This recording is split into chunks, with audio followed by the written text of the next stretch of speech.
말씀입니다. 십자가에 못 박히신 예수라는 제목으로 요한복음 19장 17에서 20절인데요.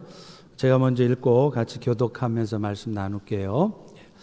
그들이 예수를 맡음에 예수께서 자기 십자가를 지시고 해골, 히브리 말로 골고다라 하는 곳에 나가시니 그들이 거기서 예수를 십자가에 못 박을새 다른 두 사람도 그와 함께 좌우편에 못 박으니 예수는 가운데 있더라. 빌라도가 패를 써서 십자가 위에 붙이니 나사렛 예수 유대인의 왕이라 기록되었더라. 예수께서 못 박히신 곳이 성에서 가까운 고로 많은 유대인이 이 패를 읽는데 히브리와 로마와 헬라 말로 기록되었더라. 아멘. 오늘은 사도신경 6번째 순서로 본디오 빌라도에게 고난을 받으사 십자가에 못 박혀 죽으시고 라는 부분을 살펴봅니다. 아시다시피 사도신경은 우리 기독교 신앙의 핵심 중에 핵심이에요. 그런데 이 사도신경 중에도 십자가의 죽으심이 사실은 제일 중요한 신앙 고백이라는 것입니다. 우리는 흔히 기독교의 두 기둥을 무엇이라고 말을 하죠? 예수님의 십자가의 죽으심과 예수님의 부활하심이 기독교의 두 기둥이라고 얘기를 해요. 실제로요, 성경을 봐도 십자가의 죽으심과 부활이 집중적으로 기록되어 있음을 발견합니다. 여러분, 복음서를 읽으면서 그것을 발견하셨는지 모르겠어요. 복음서에 보면요, 놀랍게도 예수님의 십자가를 전후한 1주간의 기록이 복음서 전체에 거의 3분의 1에 해당됩니다. 아무리 큰 영향을 끼친 인물이라도 그분의 전기를 보면 그분이 어떻게 죽었다 하는 죽음에 대한 기록은 거의 없어요. 10분의 1도 안 됩니다. 그런데 참 묘하죠. 예수님의 경우는 예수님이 살아생전에 하셨던 일도 기록하고 있지만 그것보다 더 많은 분량으로 기록하고 있는 것이 예수님이 십자가에서 죽으신 과정을 기록한 거라는 거예요. 이것은 뭘 의미하겠습니까? 예수님에게 있어서는 십자가의 죽으심이 아주 중요한 의미를 갖고 있다는 것이죠. 이 부분을 생각하면서 오늘 말씀을 들으시고 이 십자가에 담겨 있는 놀라운 은혜를 깨달을 뿐만 아니라 체험하고 믿음으로 받아들이는 시간 되시기를 주의 이름으로 축원합니다. 축원합니다. 특별히 이 자리에 와이프 때문에 어쩔 수 없이 끌려와 계신 분, 혹은 자식들 성화에 못 이겨서 어쩔 수 없이 여기에 앉아 계신 분이 계시다면 오늘 이 말씀을 통해서 정말로 인격적으로 예수 그리스도를 구원주로 받아들일 때 여러분에게도 놀라운 은혜와 축복이 있기를 간절히 소망합니다. 예수님이 십자가에 죽으신 사건은요, 가장 먼저 이게 분명한 역사적 사건이라는 거예요. 무슨 동화 얘기가 아닙니다. 지어낸 얘기가 아닙니다. 여러분, 사도신경에 보면요, 예수님이 십자가에 죽으신 것을 기록하는데 참 희한하게도요, 그 일이 본디오 빌라도, 폰티우스 파일릿, 이 본디오 빌라도 때문에 일어난 일이라고 언급을 하고 있어요. 아시다시피 빌라도는 예수님 당시에 이스라엘을 식민 통치하던 로마의 총독이고 그래서 예수님을 사형에 처한 장본인이에요. 그런데 사도신경에 보면요, 예수님이 살아계실 때 어떤 일을 하셨는가는 전혀 기록이 없어요. 그런데 이 예수님이 하신 생애에서 하신 일에 대한 기록은 생략하고 대신에 이 짧은 사도신경에 예수님이 십자가에 못 박힌 사건은 기록하고 있는데 거기에 본디오 빌라도의 이름이 굳이 들어간 이유가 뭐냐는 거예요. 그것은 무엇보다도 예수님의 십자가의 죽으심이 분명한 역사적 사실이라는 것을 증거하기 위한 것입니다. 여러분, 고대 시대에는요, 연대를 표시할 때 주로 통치자의 이름을 사용해요. 그래서 주후 몇 년 혹은 주전 몇 년 하면 그게 어느 때인지를 알 수가 없습니다. 한국도 마찬가지입니다. 우리는 세종대왕께서 한글을 만드셨다는 걸 잘 알아요. 그런데 여러분 중에 이 세종대왕이 한글을 만드신 연도가 1443년이라는 것을 아시는 분이 계신가요? 아세요? 왜 고개를 끄덕이신가요? 아마 별로 없을 거예요. 그런데 놀랍게도 이 일이 세종 25년에 일어났다는 것을 기억하는 분들은 꽤 되세요. 이건 뭘 의미하느냐?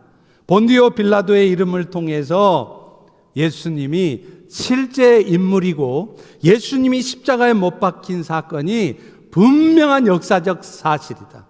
폰티우스 파일릿이라고 하는 역사에 분명히 나오는 이 사람 때에 있었던 일이라는 것을 증거하기 위해서 일부러 빌라도 총독의 이름을 넣은 것입니다. 그렇다면 왜 굳이 그렇게 할까요?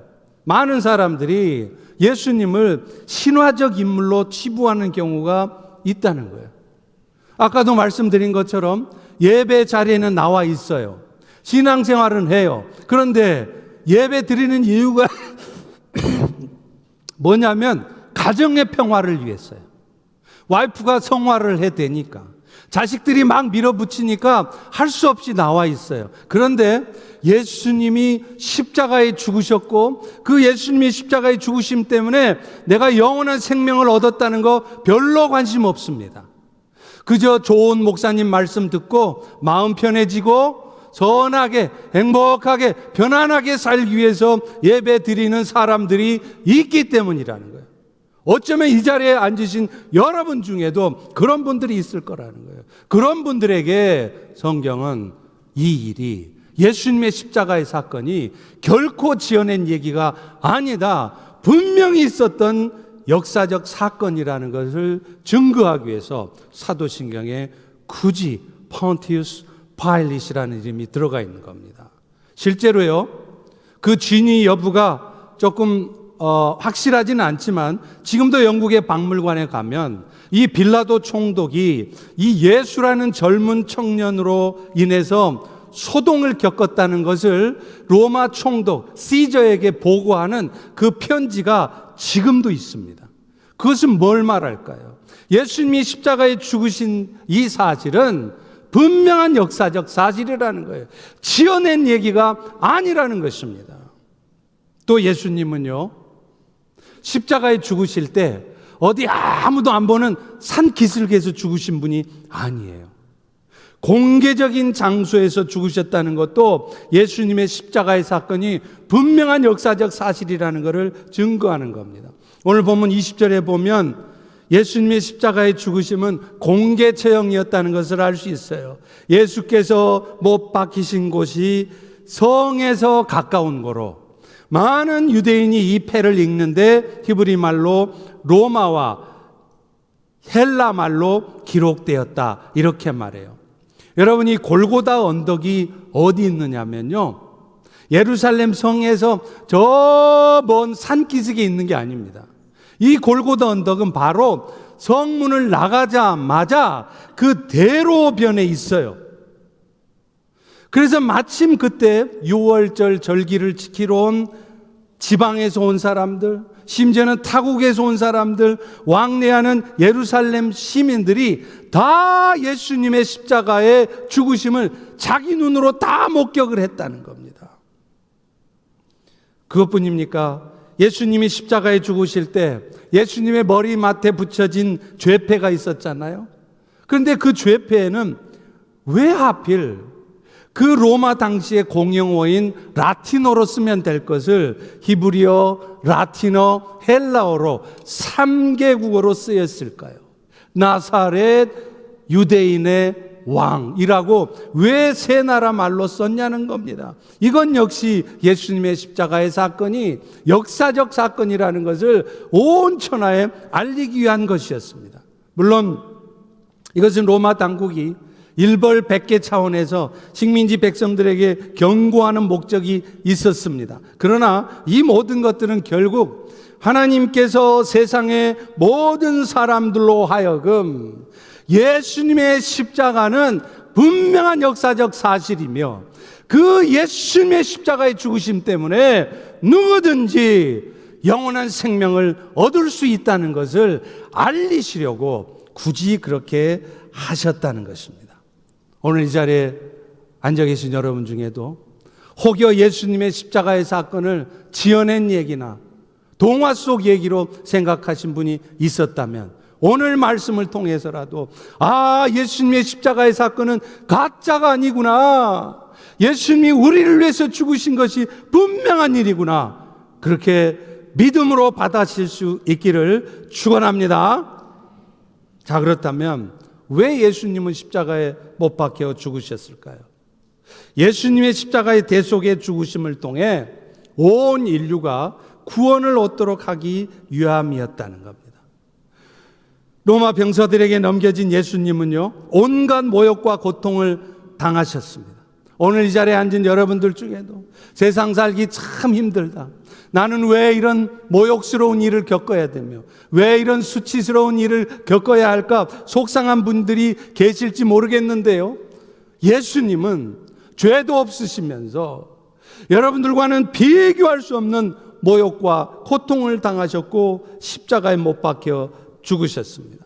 당시 로마는 식민 통치를 효과적으로 수행하기 위해서 아주 살벌한 사형 제도를 시행하고 있었는데 그게 바로 십자가형이라는 거예요.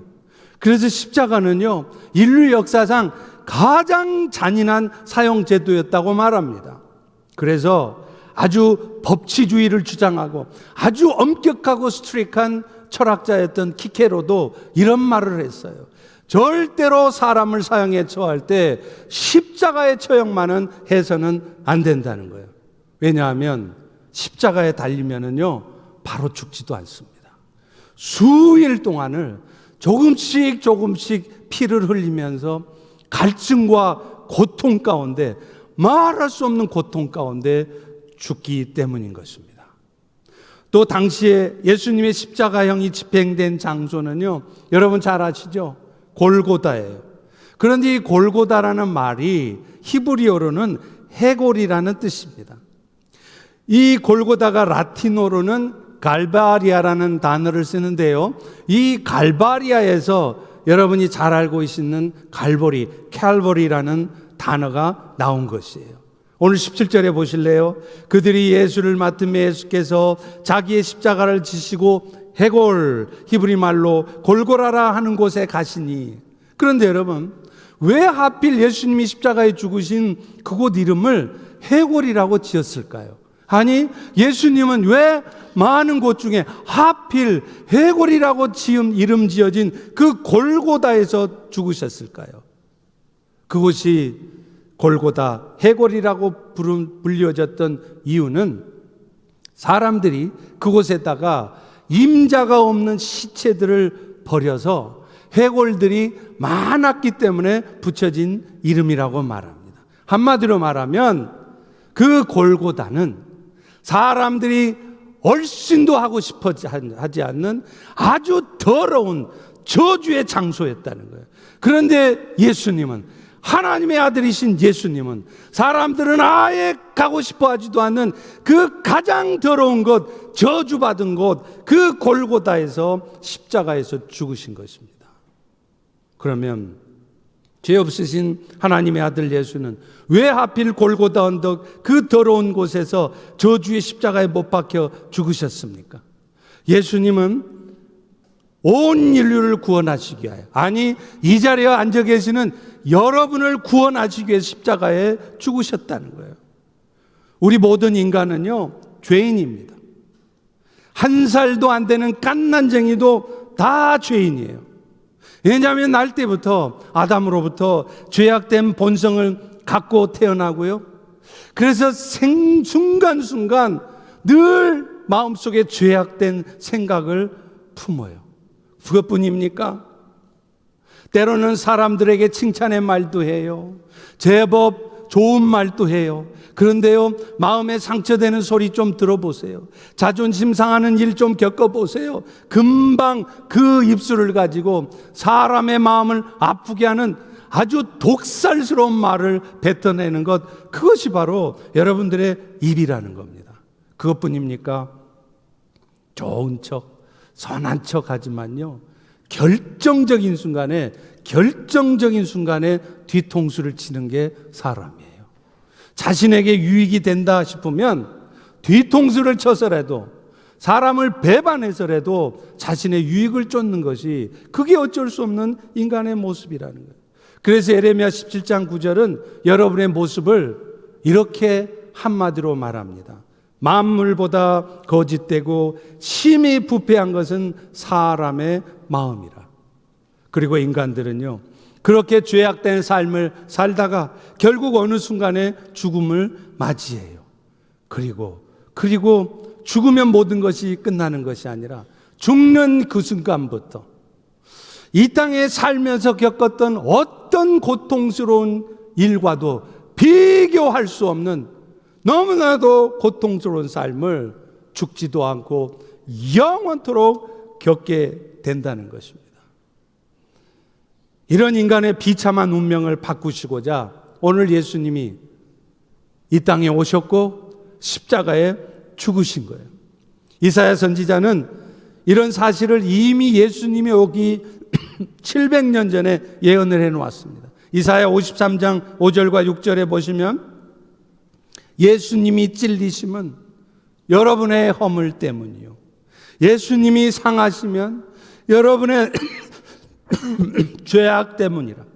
예수님이 징계를 받으심으로 여러분은 평화를 누리고 있지만 예수님이 채찍에 맞으셔서 여러분이 나음을 입었다는 겁니다. 우리는 다 양 같아서 그릇 행하면서 각기 자기 욕심을 따라 자기의 길로 간다는 거예요. 그런데 여호와께서는 이런 우리의 모두, 아니 여러분 모두의 죄악을 예수님에게 담당시키셨다는 것입니다. 그런데요, 중요한 것은 그 2000년 전에 우리를 위해 십자가에 못 박혀 죽으신 예수님이 오늘 이 자리에 앉은 여러분하고 무슨 관계가 있느냐는 겁니다.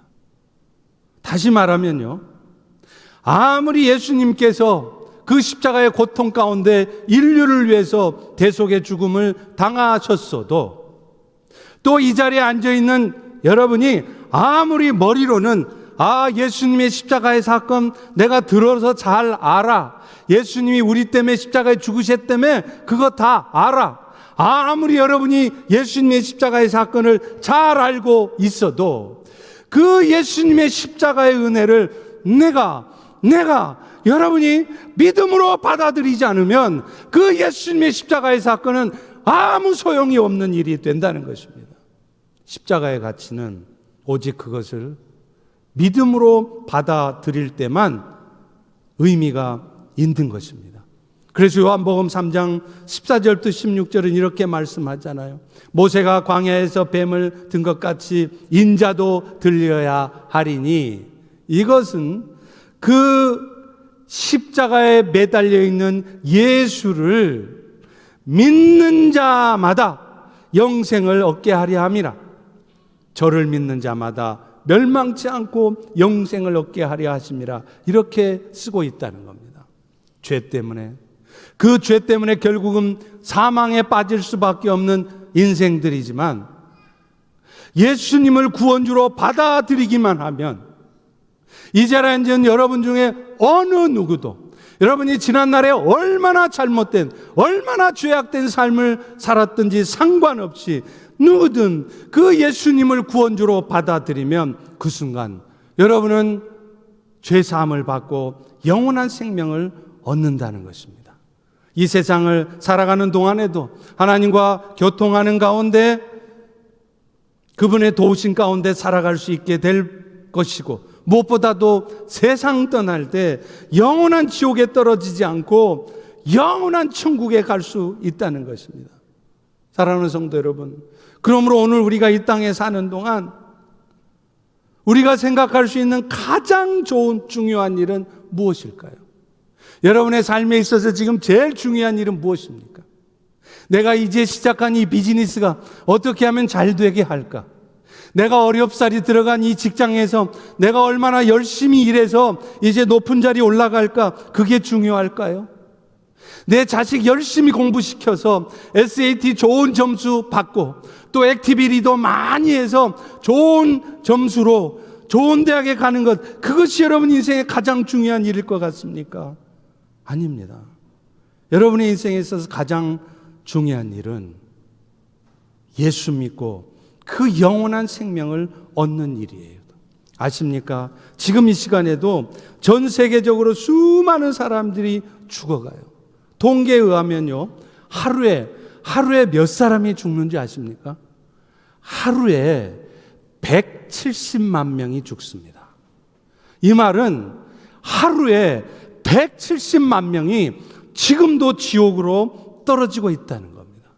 그러므로 죽어가는 그들에게 있어서, 아니 여러분의 자녀들에게 있어서, 아니 여러분 자신, 여러분의 남편, 아내, 여러분의 부모에게 있어서 가장 중요한 일들은 그들이 어찌하든지 예수 믿고 구원 얻는 일이라는 것이에요. 17세기에 네덜란드의 화가였던 렘브란트 아시죠? 이분이 십자가형이라는 그림을 그렸는데, 거기 그림에 보면요, 그 그림의 백미가 뭐냐면 그 예수님의 십자가 그림에 가장 어두운 곳, 그늘진 곳에 한 사람을 그려 넣었다는 거예요. 보일 듯 말 듯 희미하게 한 사람을 그려 넣었는데, 그 사람이 누구냐 하면 바로 그 그림을 그린 렘브란트 화가 자신이었습니다. 말하자면 렘브란트는 17세기의 사람이었지만 그 그림을 통해 자기는 예수님이 십자가에 죽으실 때 그곳 현장에 있었다는 것을 고백하고 싶었던 것입니다. 그래서 여러분은 잘 안 부르시지만 찬송가 147장에 보면 이런 가사가 나와요. 거기 너 있었는가? 그때 주가 그 십자가에 달릴 때 오 때로 그 일로 나는 떨려 거기 너 있었는가? 그때 내가 개인적으로 이런 고백을 할 수 있을 때 비로소 예수님의 십자가는 여러분을 구원하는 십자가가 되는 것이지, 머리로만 예수님이 십자가에 죽었다며 알아, 그 예수 믿으면 천국 간다며 알아, 그걸로는 안 된다는 거예요. 여러분이 20년 30년을 예배를 드려도 예수님의 십자가의 은혜로 내가 영원한 생명을 얻는다는 이 사실을 믿음으로 받아들이지 않으면 여러분은 죽어 천국 가지 못합니다. 영원한 지옥에 떨어집니다. 그러므로 오늘 이 자리에 여러분에게 있어서 가장 소중한 일은 여러분의 자식들에게, 눈에 넣어도 아프지 않을 여러분의 자식들에게 가장 중요한 일은 공부가 아니에요, 비즈니스가 아니에요, 직장이 아니에요.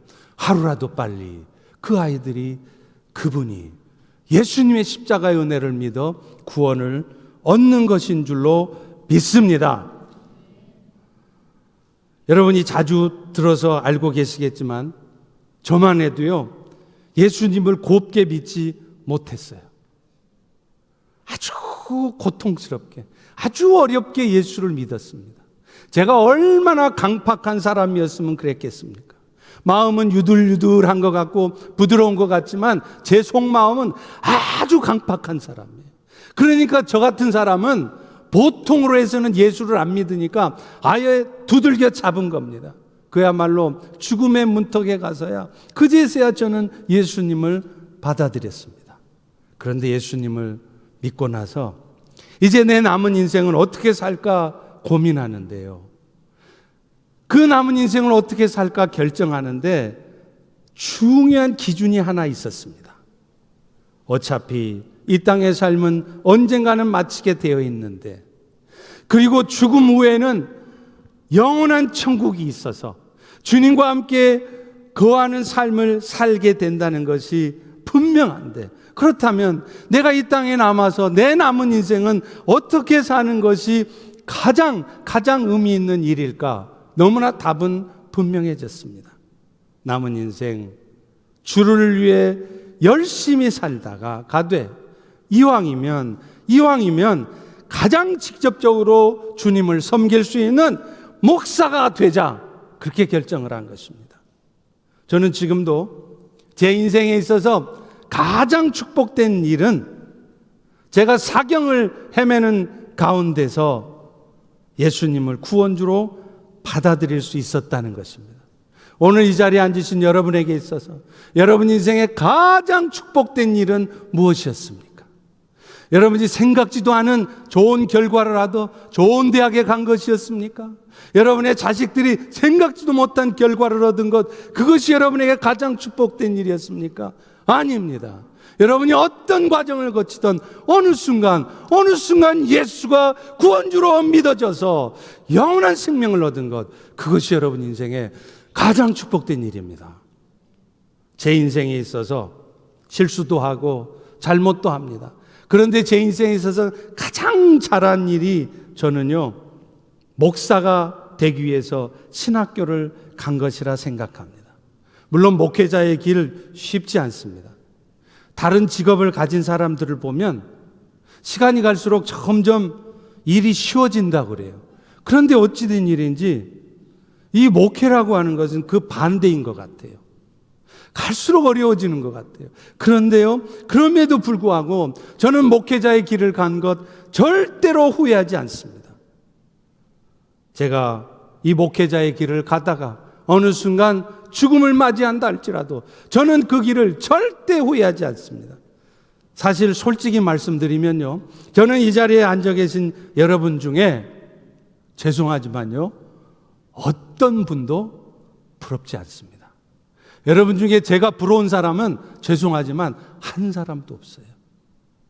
제가 그만큼 여러분보다 똑똑하고 잘나서가 아닙니다. 여러분보다 제가 살고 있는 삶이 풍요롭고 부유하고 편안해서가 아닙니다. 저는 이 세상에서 가장 축복된 선택을 한 가장 행복한 사람이라고 생각하기 때문에 저는 담대하게 그런 말을 할 수 있는 것입니다. 저는 여러분 하나도 안 부럽습니다. 여러분도 저처럼 목사가 되는 것까지는 아닐지라도 적어도 예수님의 십자가의 은혜를 믿음으로 받아들여서 하나님의 자녀가 되는 축복은 절대로 놓치지 마십시오. 절대로 놓치지 마십시오. 다시 말씀드리지만 하나님은 이런 인격적인 기회를 자주 주지 않으십니다. 인격적으로 말씀을 듣고 여러분이 그 인격적으로 예수님을 구원주로 영접하는 일 자주 생기지 않습니다. 십자가의 은혜를 믿음으로 받아들이는 것 말고는 다른 어떤 구원의 길도 없습니다. 그렇다면 그 십자가의 은혜를 입은 우리는 이제 어떻게 살아야 합니까?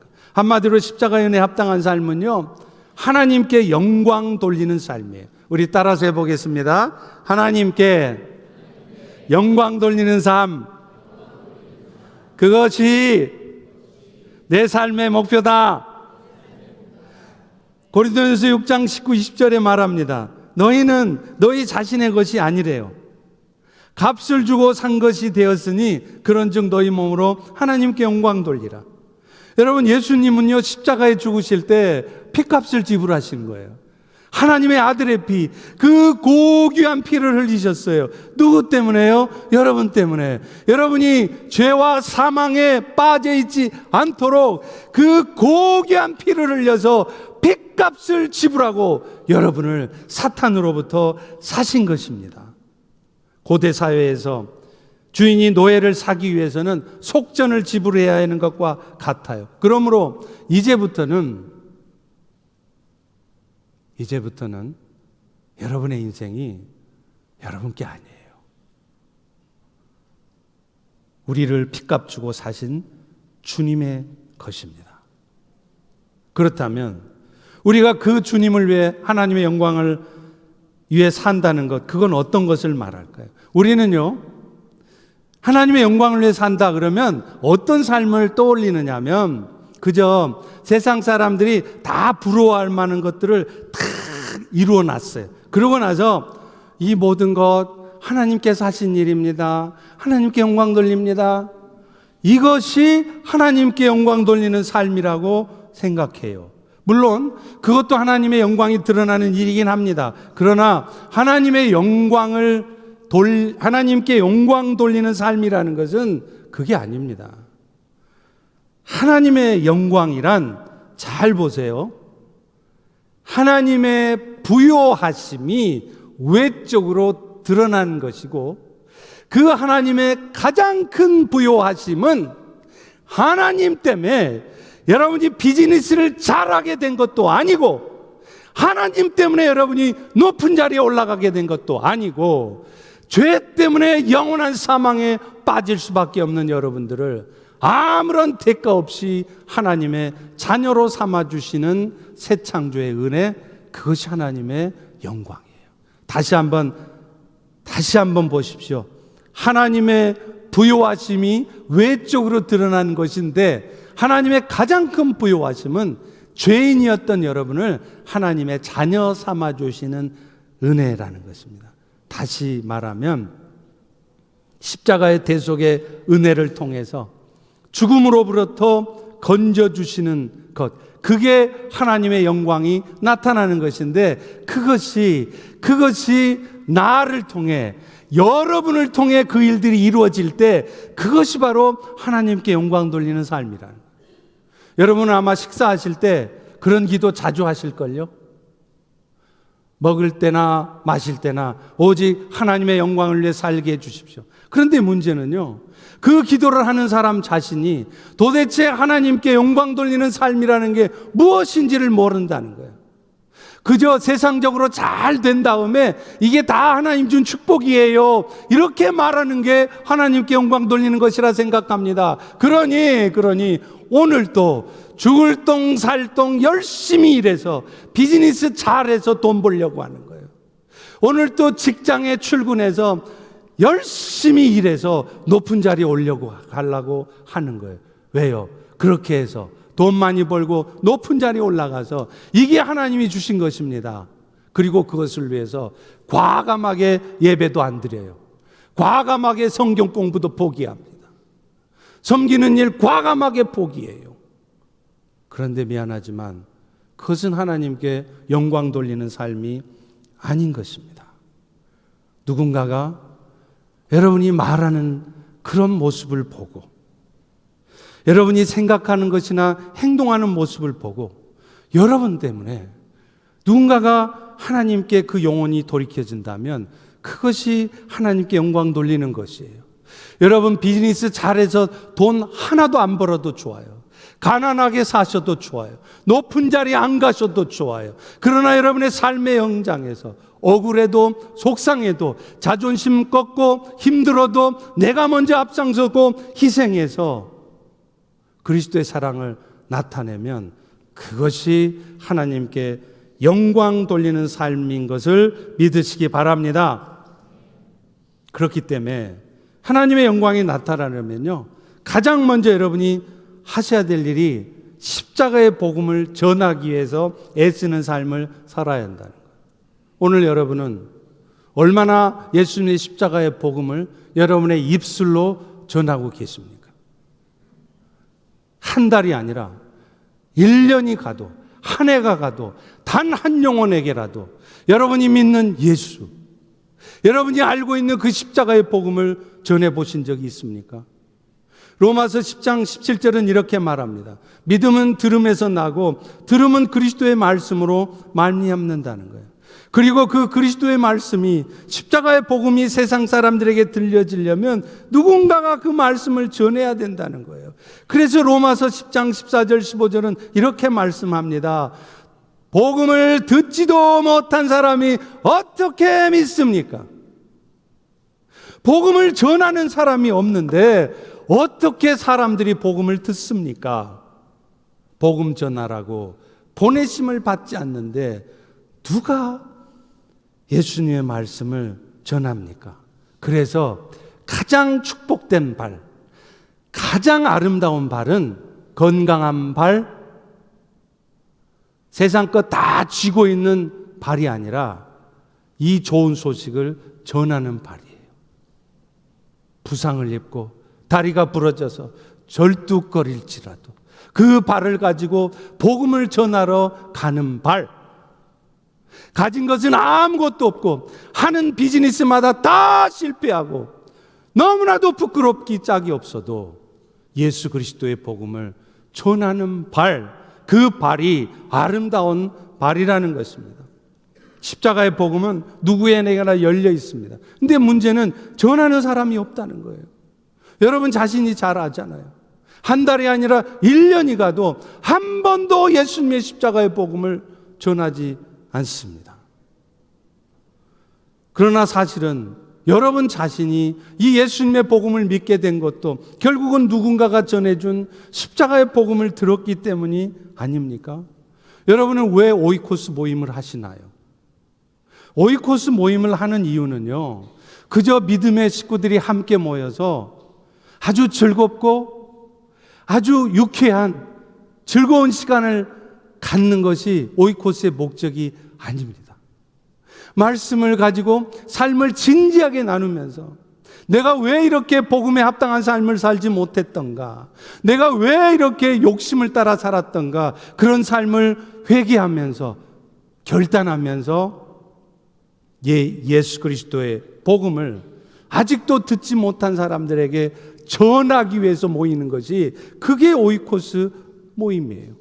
혼자서 복음을 전한다고 하는 것 여러분이 이미 경험하고 알듯이 쉽지 않잖아요. 부끄럽잖아요. 그래서 오이코스를 통해서 함께 모여서 그 일을 하라는 거예요. 그러므로 여러분 오이코스 모일 때 하나님의 말씀을 가지고 은혜를 나누십시오.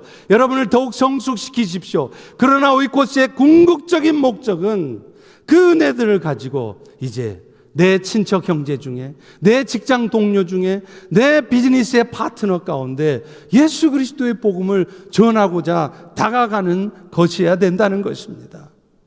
그런 의미에서 최근에 워싱턴 지역에 들어와 있는 아프가니스탄 난민들에게 그들의 말로 복음을 전해줄 수 있는 기회가 생겨서 얼마나 감사한지 모르겠어요.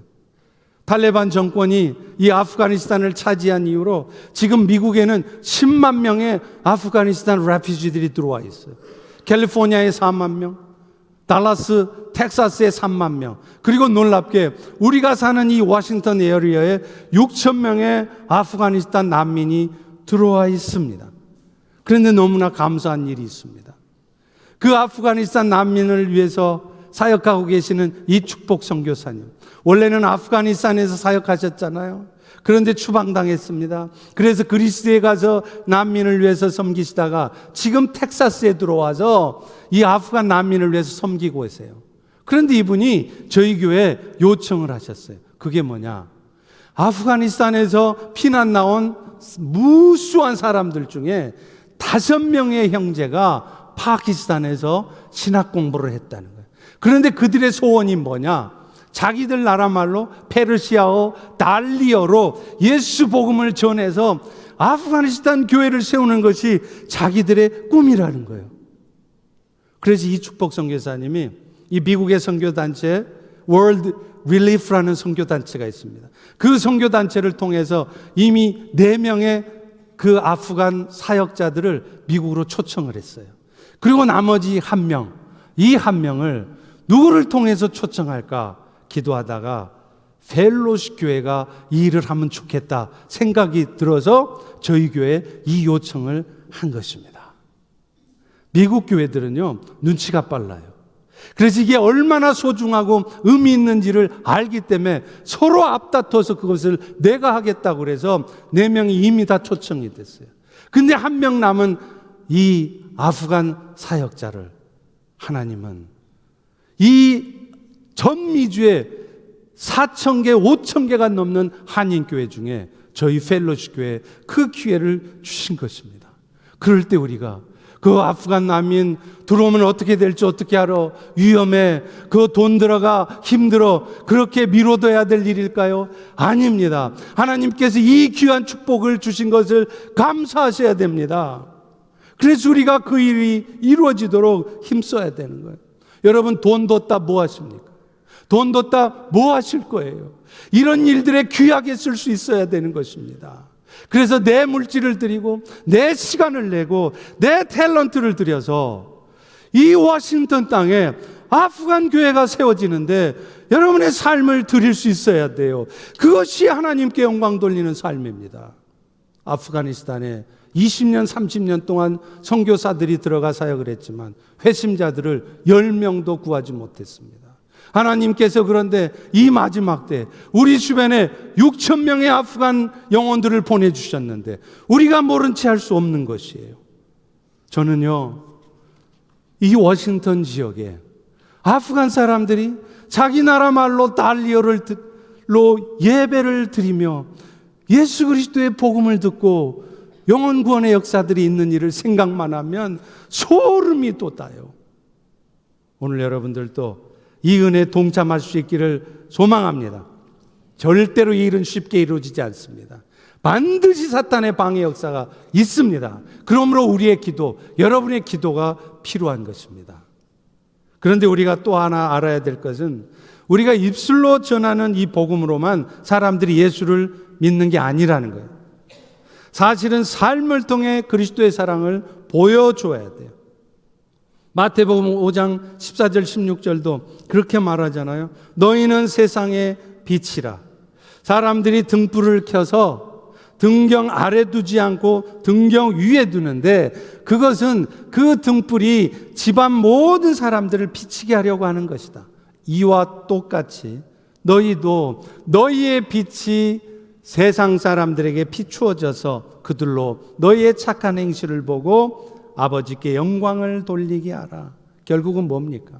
우리가 전하는 입술로 전하는 복음이 아니라 여러분이 삶의 현장 속에서 어렵고 힘들지만 자존심 상하지만 고통스럽지만 속상하지만 그리스도의 사랑을 전하는 것을 통해 이 일들이 이루어진다는 것입니다. 우리 여성분들의 경우에 가장 가고 싶지 않은 곳이 씨월드라면서요. 씨월드가 아니라 시월드. 시자가 붙으면 가까이 하고 싶지 않은 거예요. 시어머니 웬만하면 핑계대고 안 가고 싶은 거예요. 시누이 더더욱 안 친하고 싶은 거예요. 근데 여러분 그거 아십니까? 그게 인간의 본성이에요. 오이디스 컴플렉스라는 게 그겁니다. 시어머니는요, 생리적으로 자기의 사랑하는 아들 옆에 있는 그 여자를 싫어하게 돼 있어요. 그게 오이디푸스 컴플렉스입니다. 그러니 그 오이디푸스 컴플렉스를 갖고 있는 씨월드에 가는 게 쉽겠어요? 그런데 여러분, 내가 씨월드 가면 숨이 막힐 지경이다. 숨이 턱턱 막히니까 어머니 이번에는 못 가요. 아시죠? 우리 애가 고3이에요. 이제 11학년, 12학년 SAT 준비에 대해서 못 가요. 핑계 대지 마세요. 여러분이 씨월드에 가서라도 숨이 탁탁탁 막힐지라도 그 가운데에서도 여러분이 받은 그리스도의 사랑을 나타내지 않으면서 어떻게 씨월드가 하나님의 세상으로 바뀌어집니까? 하나님은 여러분을 너무 사랑하셔서 오늘도 여러분이 겪는 아픔 모르시지 않아요. 여러분이 어떤 건강의 위기를 겪고 있고 여러분이 어떤 경제적인 어려움을 겪고 있는지 다 아십니다. 어떤 인간관계의 아픔을 겪는지 아세요. 그러나 여러분 그런 것들이 절대로 핑계가 될 수 없습니다. 오히려 어떤 면에서는요, 그런 상황에서도 더더욱 착한 행실을 나타내고자 할 때 그런 모습을 보고 세상의 사람들은 하나님의 영광을 보게 된다는 것입니다. 그리고 너무나도 안타깝게도 그런 삶을 산다고 해서 여러분의 삶의 과정들이 다 순조롭게 되리라고 생각하지 마십시오. 여러분이 선한 삶을 살면 살수록요, 그런 여러분의 삶을 방해하는 사탄의 역사들이 반드시 나타납니다. 여러분들로 하여금 선한 삶을 살지 못하도록 기꺼이 각오하고 손해를 보려고 하는데, 그런 여러분들에게 아주 자존심 상하는 말을 듣게 만들어요. 그게 사탄이 하는 짓입니다. 믿음이 잠시 출장 나간 연약한 사람들의 입술을 통해서 여러분의 마음을 후벼 파는 그런 말을 틀림없이 듣게 할 겁니다. 그럴 때 그런 말을 들으면서, 내가 이런 말을 들으면서까지 안 해! 그러시면 안 된다는 거예요. 그게 사탄의 전략이에요. 때로는요, 직접 공격하기도 해요. 아시다시피 우리가 현재 랭글리 파크에서 히스패닉 홈리스들을 섬기고 있잖아요. 그런데 최근에 그 히스패닉 홈리스를 섬기던 일을 하시던 구스푼의 김재혁 목사님이 테러를 당하셨습니다. 같은 히스패닉이면서 공원을 지키던 가드들이 목사님이 하시는 일을 못하게 하면서 이에 대해서 항의하는 목사님에게 고춧가루 스프레이를 뿌렸어요. 그래서 얼굴이 퉁퉁 부었습니다. 그때 목사님의 마음이 어떠했을까요? 아니, 자신들의 같은 히스패닉 사람들을 유익하게 하려고 도와주고 있는 그 일을 못하도록 그 히스패닉 가드들이 스프레이를 뿌리고 직접적으로 공격한다는 것입니다. 여러분, 이것이 바로 선한 일을 할 때 여러분이 겪을 수 있는 일이라는 것입니다. 그러나 그런 상황에서도 흔들림 없이 우리가 착한 행실을 하고 있을 때, 오히려 어려움을 당하고 있어도 묵묵히 그 일을 감당하고 있을 때, 그런 우리들의 모습 때문에 세상의 사람들은 감동하고 예수를 찾는다는 것을 아셔야 돼요. 그리고 그것이 바로 그리스도의 남은 고난에 동참하는 것입니다. 골로새서 1장 24절에 바울은 이렇게 말해요. 나는 이제 너희를 위하여 받는 괴로움을 기뻐하고 그리스도의 남은 고난을 몸된 교회를 위하여 내 육체에 채우노라. 오늘 우리는 어떻게 살고 있을까요? 웬만하면 고통스러운 일, 웬만하면 부담스러운 일은 이 핑계 저 핑계 대면서 안 하려고 해요. 그런데 예수님은, 사도 바울은 뭐라고 그랬느냐? 자신이 하나님의 나라를 위해서, 하나님의 영광을 나타내기 위해서 겪어야 된 그 괴로움을 기뻐한대요. 그것이 그리스도의 남은 고난이라는 것입니다. 히브리서 12장 2절 3절은 이렇게 말합니다. 믿음의 주요 온전케 하신 이인 예수님은 자기 앞에 있는 기쁨을 위하여, 하나님의 영광이 나타나는 그 기쁨을 위해서 기꺼이 십자가를 참고 부끄러움을 개의치 아니하셨다. 그러므로 우리도, 여러분도 하나님의 영광을 위한 삶을 살다 낙심하고 피곤해지지 않으려면 죄인들이 자기의 뒤통수를 때렸던, 그것까지 참으셨던 예수를 생각해야 된다는 것입니다. 사랑하는 성도 여러분, 이 시간 다시 한번 나를 위해 십자가에 못 박히신 예수님을 바라보시기를 축원합니다. 내가 지는 십자가 때문에 앞으로 하나님의 영광이 나타날 일을 생각하면서 기꺼이 십자가를 참고 부끄러움까지 참아내셨던 예수님을 바라보시기를 소망합니다. 그래서 이제는 나도 그 십자가의 복음 전하기를 힘쓰되 입술로만이 아니라 기꺼이 손해보고 기꺼이 희생하며 기꺼이 자존심을 꺾으며 나의 물질을, 나의 시간을, 나의 재능을 그 일에 사용하기를 결단함으로 그리스도의 고난에 동참하는 우리가 되기를 축원합니다. 기도하겠습니다. 하나님, 오늘 또 들려지는 말씀을 통해 우리에게 도전하시고 우리에게 깊은 은혜 주신 것을 감사합니다. 우리는 너무나 연약합니다. 우리의 할 바를 알지 못합니다. 그러나 이 시간 우리에게 다시 한번 도전하여 주시고 우리의 마음이 움직여지게 해주셔서 그 십자가의 고난에 동참하고자 결단할 때 오히려 놀라운 하나님의 영광을 보게 하여 주시옵소서. 예수님 이름으로 기도합니다. 아멘. 우리 다 일어나